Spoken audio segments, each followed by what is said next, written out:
Hey guys, Mike here. What I want to discuss with y'all today, maybe give you some points and some tips on buying a used tire. This tire I did purchase from a guy, and it was in a package of 4. I could not get the guy to just sell me the 2 better tires. He wanted all 4 of them gone. So we ended up haggling a little bit, and I ended up taking all 4 tires home. And this tire is decent enough to run as a spare, but I don't have another 17-inch wheel for my car. So my spare is actually going to be a 15-inch tire, the same height as this one, to make the long story short. And plus, my, everything will fit in my trunk better. Some things to be looking for on a used tire. First thing you want to find is the DOT code. Okay. And on the DOT code, this little one right here has a 4-digit code. The first 2 numbers is the week of the year the tire was made, and the last 2 numbers was the year the tire was made. So this tire was made the 13th week of 2015. So it's a fairly new tire. It's only 2 years old, almost 3 years old, because the new year is fast approaching us. But another thing you want to look for is you want to check these sidewalls out pretty good and make sure there's no cuts, gashes, anything you can see. Without a tire being on the wheel, you ain't gonna be able to find a pinhole in the sidewall or something, and you are taking a chance. But you want to check out the sidewall real well. Another thing you want to check out is the bead. Make sure there's no, from dismounting and mounting the tire, make sure there's no cuts in the bead, and make sure the bead's fairly clean. You can clean them and you can get them to seal on a wheel, but less work the better. So on the other side, same thing. You want to check out the sidewall. Okay, make sure there's no cuts, etc., etc., etc. And the next thing you want to do is you want to roll the tire around, and you want to look at it. You can physically see on this one the tread's not that deep, but the reason you want to roll it around is you want to look for imperfections in the tread. None of these imperfections in this tread would keep this tire from rolling down the road and leaking.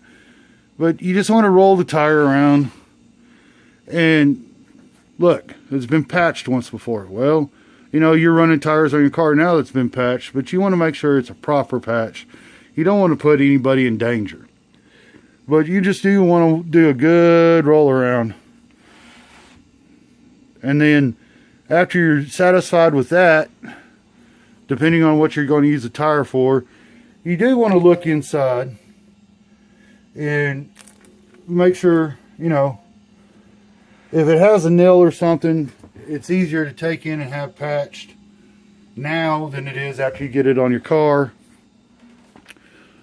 But, that's just a couple tips I wanted to say. Well, we all know by just looking at this video, this tread is not the deepest in the world, but it could be ran, a while before you need to be replaced. But I just decided that the other 2 were better, and I already had 2 on my car, so that was better than these. So I decided just to find something or do something with this particular tire. I might even resell it. And while you're out shopping for tires, you don't want to, I would recommend staying away from used tire shops. They don't want $30 or $40 for this tire and then $10 to $15 to mount it on your wheel. Unless you can self-mount it, but you still have to pay to get balancing. So I don't recommend tire shops. If you want a good deal on some used tires, they got Facebook ads and Let Go ads and Craigslist.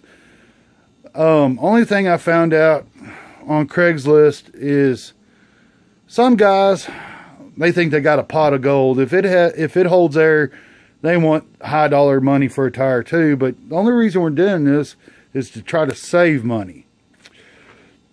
Now, a neat little tool that you do need to buy if you're going to be looking for used tires is a tread depth tool. And take this with you. It's $4 or $5 at Walmart, and this will tell you exactly how much tread you have. So you just stick it in the center of the tread right here. You press down on it, and according to this, and my camera will focus, it has about 30 seconds worth of tread. So most, I won't say most, but some states do have inspection laws where the tires could only have so much tread, or you can't get your annual inspection. Texas is, 30 seconds. So you could run this tire for a while, like right after you got your car inspected or whatever. But, any rainstorm or snow, this tire is not going to help you out much, especially if it's on the rear. But, you do what you have to do too. And I understand sometimes money's tight for people,